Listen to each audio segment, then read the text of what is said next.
Good afternoon, everybody, and welcome to another series of the Peter podcast. This webinar series we've now been running for 4 months now, and the aspiration and aim is really to cover off a range of key content and subject matter that is relevant information from a range of different bodies, whether that's the government or awarding bodies and similar, and addressing some of the questions that we're coming across, myself and my colleagues come across when we're engaging with customers across our customer base and membership base. Today we're going to be looking at life after leadership apprenticeships. One of the pertinent concerns that we've heard is obviously since the changes the government brought in basically over the last 12 months or so, there's been lots of questions about what to do and how to approach leadership and how to really get your head around what kind of communication should be going back into your organisation and how to address this. So we'll be looking at why those leadership apprenticeships will be funded, sort of the motivations behind it, and then looking at the future of leadership now that this key resource has really been removed. A couple of things is if you don't know me, my name is Jamie Garrett. I'm the head of sales and marketing here at Peter. What we do ask is that there's no AI recordings. Obviously, this is a mix of content. There'll be a range of views from us as an organisation, some information about sort of industry bodies, and when talking about things like sort of government policy and similar, we do try to caveat some of this content with sort of the current thinking is or the proposed policy is. Obviously, information that comes through governmental channels, which can be kind of convoluted, and some of the information can be quite challenging to disseminate. We will have a Q&A at the back end of the process, so this should be about sort of 20 minutes or so. Feel free to pop your questions either in the comments section or the Q&A section of the webinar, and then we'll circle around and I will look to answer those on the back end of this. So without further ado, let me share my slides and we can crack on. So let's have a look at sort of the what's happened over the last 12 months, over the sort of the 25-2026 kind of timescale. So over the past 12 months, obviously the government have implemented quite a range of reforms to the UK apprenticeship programmes. Back in summer 2025, as we all remember, the Level 7 apprenticeship programme was defunded for anybody over the age of 21. And then this was followed in spring 2026 by the defunding of an additional 16 standards across the range, including 3 of the most widely used standards by employers, which was the Level 3 team leader, the Level 5 operations manager, and the Level 6 chartered manager apprenticeship standards. Now, alongside the Level 7 senior leader apprenticeship, which was defunded at the back end of 2025, these standards previously formed a really clear developmental pathway that organisations could use to develop their leaders.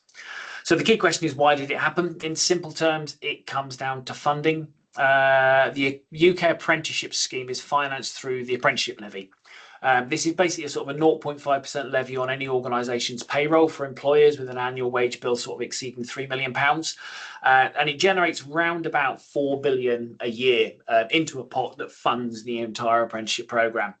However, the availability of this funding has been decreasing over time, and the primary motivator or the primary driver against that decrease has been the uptake of the more expensive apprenticeship standards that have been introduced. And that typically, where we're focused on today, is those kind of 3 key standards: Level 3, Level 5, and Level 6 in the leadership programme. So between 2022 and 2025, the number of apprenticeship enrolments didn't really increase. Very, very small increase, only ran about 4.8% over that sort of 2-3 year time frame, those sort of 3 academic years. Now, I think that does really reflect the ongoing uncertainty in the employment market, especially following kind of the latter stages of the pandemic. We've had rising employment, rising operational costs, alongside some quite challenging trading conditions. And as a result, I think many organisations have revised their planned investments in developing their future workforce over the last couple of years, which has really impacted the growth of those starts as we've come out the back end of the pandemic. However, We look at the second table. Over the same period, we've seen a really strong growth in the higher level apprenticeship programs. Just in a single year between 22-23 and 23-24, we saw an increase of 8%, and then a further 15% increase between 23-24 and 24-25. That's a 25% growth. So more than 1/3 of all enrolments now come from employed individuals undertaking high-level apprenticeships in 24-25. So that approximate sort of 25 growth in higher level apprenticeships compared to just 4% growth across apprenticeships sort of as a whole is a bit of a challenge. And the two key subject areas that we saw this growth in higher level enrolments between sort of level 4 and level 7 are leadership and digital technology. Now, if you consider that larger organisations are still required to pay that 0.5% apprenticeship levy every single year, and for some organisations that does amount to millions of pounds, we may have significantly reduced their planned headcount due to that kind of social economic uncertainty, but there is still a substantial funding balance that needs to be utilised. So it's important to recognise that obviously organisations still have that pot of cash and they're still looking to invest it, and with a lower level kind of almost not quite recruitment freeze but recruitment squeeze, you've very much got these organisations investing this money into the workforce in these higher level programs.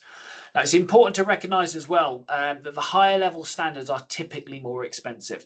If you consider level 4 to level 5 programs averaging around about sort of £10,000 per program, level 6 degree apprenticeships exceeding £20,000 on average, and those level 7 masters programs averaging around about £16,000.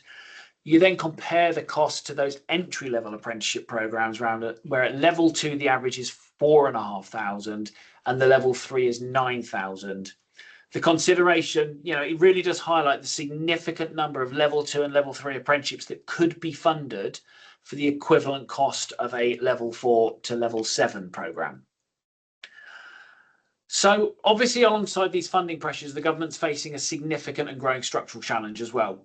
There are currently over 1 million NEET individuals, so that's not in employment, educational training in the UK. That represents about 13.5% of all 16 to 24-year-olds across the country at the moment. So in practical terms, that equates to 1 in 7 young people now considered NEET in the UK.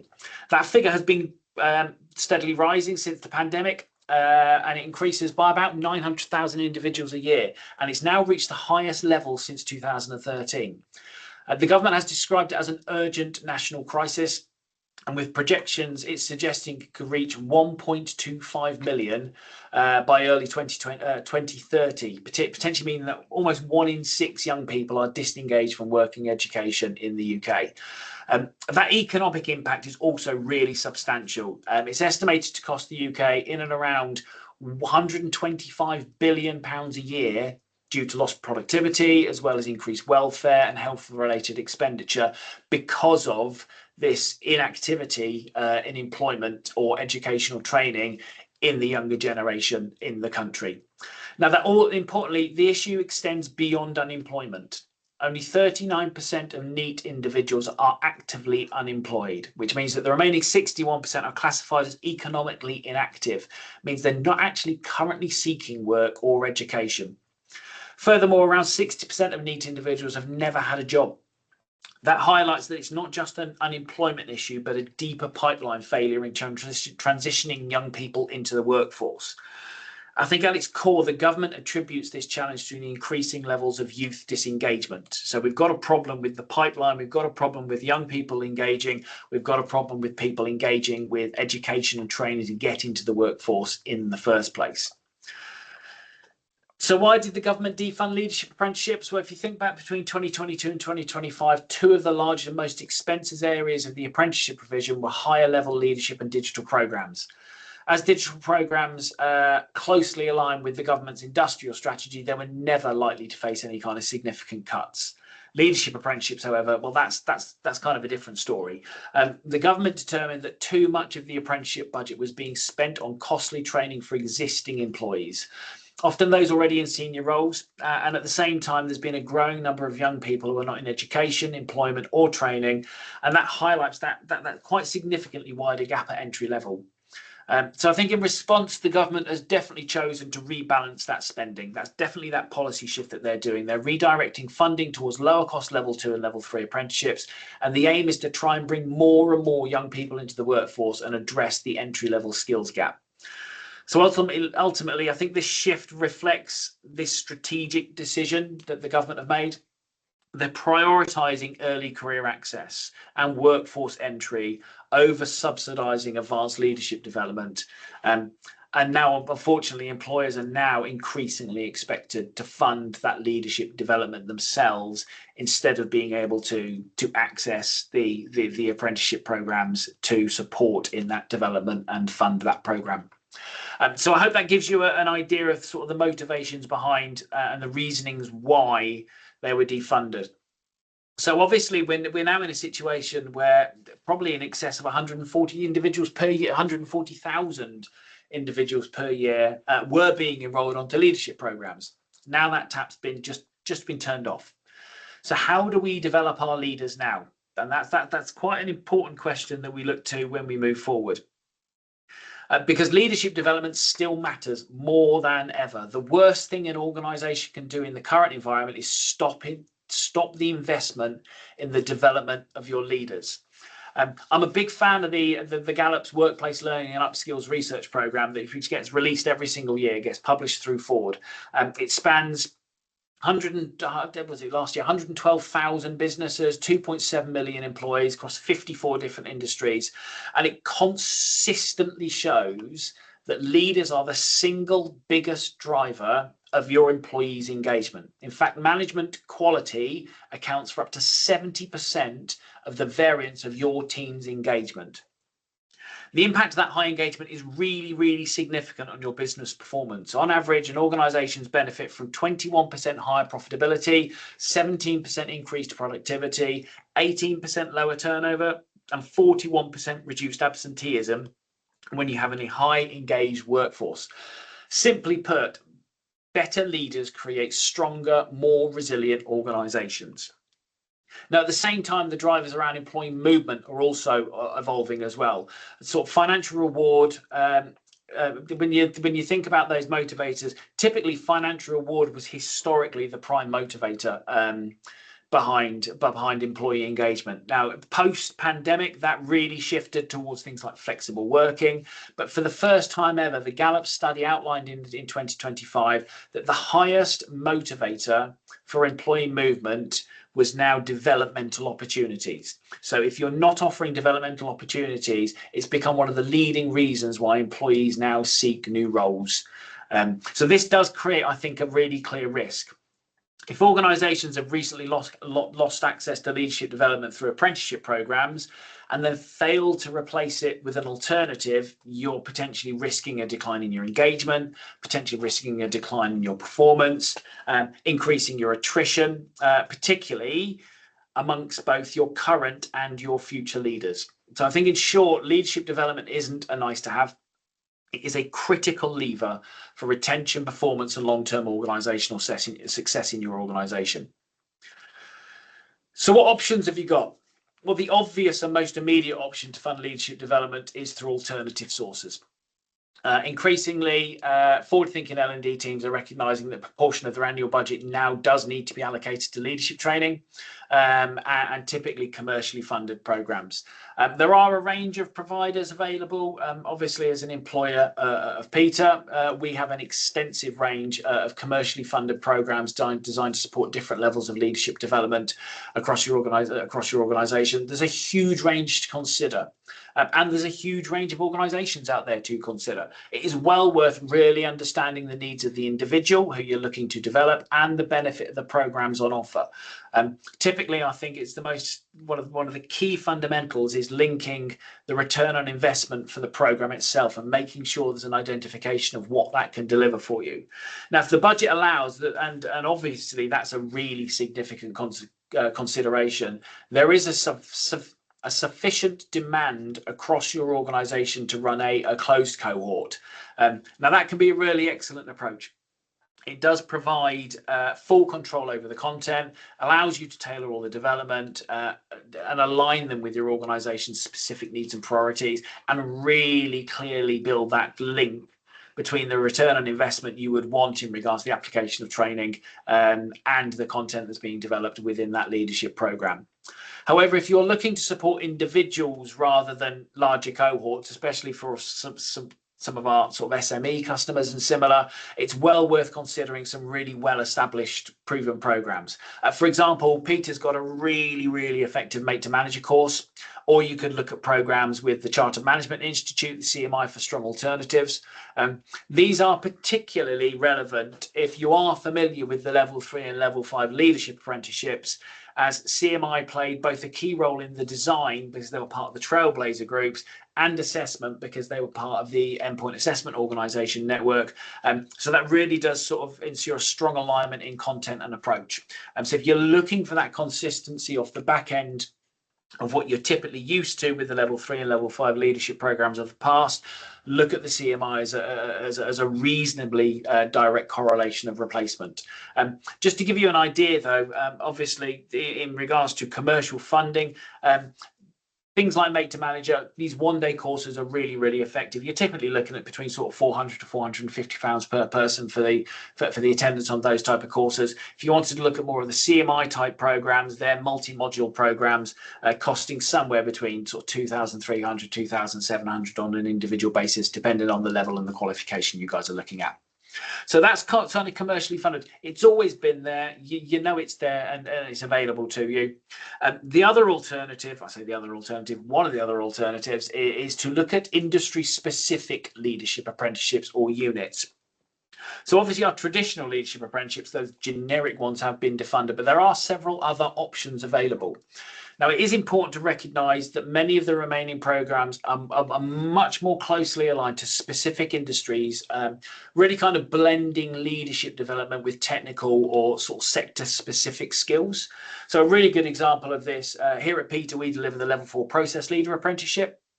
Now, that's primarily aimed at engineering organisations.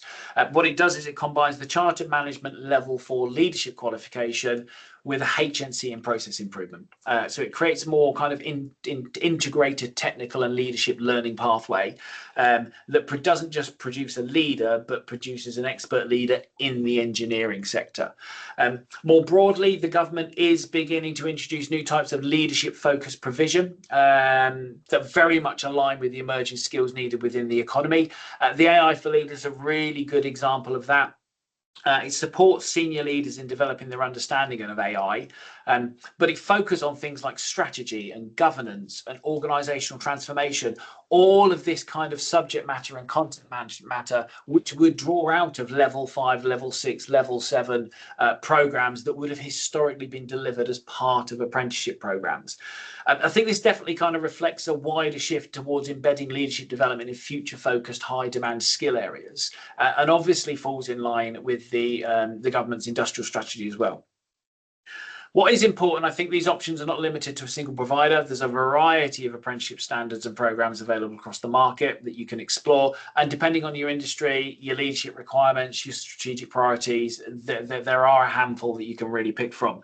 The landscape for leadership apprenticeships has changed, however, and I think opportunities for leadership development does still exist. They're just simply evolving. I've listed sort of 6 other apprenticeship standards that you can look at. Again, very industry specific, but do contain a range of leadership development alongside content and education that leans into industry or leans into specific skill sets. I do think organizations need to think more strategically about how their leadership capability is developed.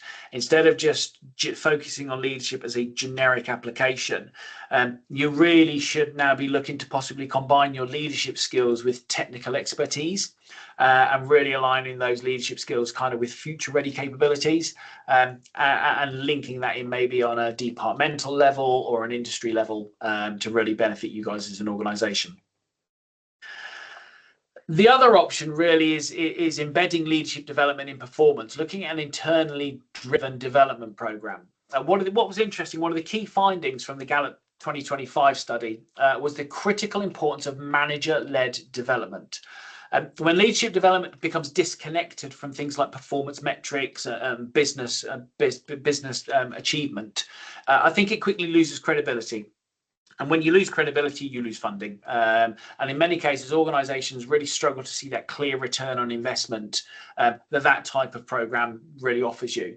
And I think that's why a lot of organizations should now be looking to shift, or have already shifted their focus towards upskilling existing leaders to take a more active role in developing your teams. At its core, a leadership role is driven to optimally improve the performance of their people. But I don't think many leaders are equipped with the skills to do this effectively. Investing in, I think, in personal capability for leaders helps address the gap, whilst also aligning sort of developmental needs within the future workforce. So if you look at programs such as sort of train the trainer, or coaching skills, communication skills, presentation skills, these are really, really highly effective and often very cost-effective ways to embed that kind of development within the organization. What you're basically enabling is internal experts and leaders to pass on your company's best practices, reinforce your best performance standards, and deliver learning in a way that's really directly relevant to your business. I do think as well that sort of developing internal mentors is a really powerful extension of this approach. If you enable individuals to deliver development based upon their own strengths, really learning and leaning into strengths-based learning, you can really create a network of your champions across your organization. And then if you align your developmental responsibilities with natural aptitude, you know, that kind of classic right person, right role, type of principle, you not only build that leadership capability for the future, but you also increase engagement against your current existing experts as well. So I think the most effective organizations are not just treating leadership development as a separate initiative. Instead, they're really embedding it in everyday performance. If you empower your leaders to develop and create a culture where learning is continuous, relevant, and driven from within, you're massively increasing your employee engagement with your current leaders and your future leaders as well. Why is it so important? According to the research conducted by the CMI in partnership with YouGov a year or two ago, 82% of people entering management roles in the UK have received no formal training or education in leadership or management. These individuals are often referred to as accidental managers. They've typically been promoted into leadership positions due to their technical performance or length of service, rather than being intentionally prepared for people management. As a result, I think many receive little or no structured development before taking on these type of responsibilities, and I think that presents a significant risk. Again, I'm going to hark back to one of the data points I mentioned earlier on. Leadership quality can account for up to 70% variance in the engagement of your employees. So actually, we are in a situation, I think, at the moment that organizations are relying very heavily on untrained individuals to drive the performance of your organization. And notably, this gap is not just limited to early career managers. A quarter of all senior managers have also received no formal leadership training. And I think it represents a real opportunity to make a significant impact in your business. So, final thoughts. Firstly, if we look at commercial funded training, we know it's always been there, and if you have the budget, it can be absolutely worth the investment. But you do need to be smart about it. We know budgets are being squeezed. It's all about applying it where it's going to make the most benefit. I think in today's, we are in a constant shifting social economic environment at the moment. It's really, really critical you're clear on the return you're going to get. My advice would be to use it selectively, target specific gaps or priority areas, whether that's early stage leadership development or key topics like building high performance teams or data capability or something along those lines. That's where you want to lean into really bringing the experts in. Secondly, I think it's well worth looking into industry specific apprenticeships. It does require homework, but if it aligns with your business needs, they can become immeasurably valuable to your organization. The reality is we don't know how long these programs will remain available. So where there is an alignment for your organization of some of these industry specific programs, my advice would be to maximize that opportunity whilst you've got it. And thirdly, I think when you look at that internally driven development, honestly, I really think this is one area every organisation should be focusing on. This is your long-term sustainable solution. You've already got expertise in your business, so invest in it. Equip your people so they can train, coach, and develop others within your organization. I think a really well-structured coaching and mentoring culture can deliver a massive return without having to apply a significant financial investment within your organization. So my closing thought is this: don't rely on just one approach. The most effective strategy, I think, is a blend of all three. I think you need to identify your capability gaps and use commercial training to fill them. Align your industry needs with the right type of apprenticeship or specialist programs, because generic leadership pathways are no longer there. And then most importantly, build for the future. Develop the leaders you've already got and have them grow the leaders that you're going to need. Because ultimately, I think organizations that get this right won't just navigate change. They'll come out much, much stronger with a much more sustainable program for themselves and their future leaders within their organization. So that's kind of my summary for today. If you're interested in discussing any more on this subject in a one-to-one session, please feel free to get in contact. That's my email address below. Please feel free to reach out to your account manager to book an appointment. So I'm just going to quickly have a look and see if we have any questions come through. We do. Let's just have a quick look. 1 second. Questions about the AI for Leaders units.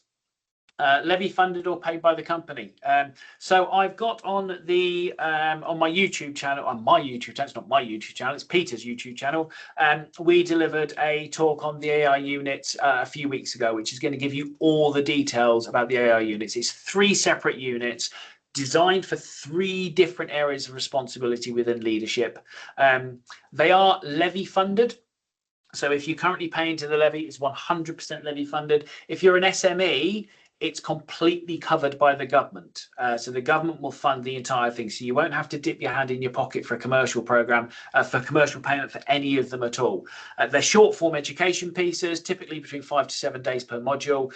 Really, really good, effective ways of looking at obviously upskilling your organization in regards to artificial intelligence, but also looking at the leadership growth opportunities that are within those programs. So because some of that content has been drawn down from the level 6 and level 7 apprenticeship standards in leadership, some of those retired programs. So well worth looking into that. But as I said, please feel free to reach out and get in contact if you have any questions, any queries about anything we brought up today. And then what we'll also make sure we do is this video will go on the YouTube channel in the next day or two. And then obviously you can refer back to it if you want. As there's no other questions then, I'd like to thank you all for your time today. I hope you have a fantastic afternoon. We've got our AZ Awards coming up this Friday. If you're going to be there, we look forward to seeing you there, celebrating some of our fantastic apprentices. If you're not going to be there, why? Why haven't you got an apprentice in your organisation? Make sure you're there in 2027. But for now, I'll sign off and I will be in contact with you over the next week or two to let you know about July's webinar programme. Thanks very much for your time. I hope you have a fantastic day. Bye now.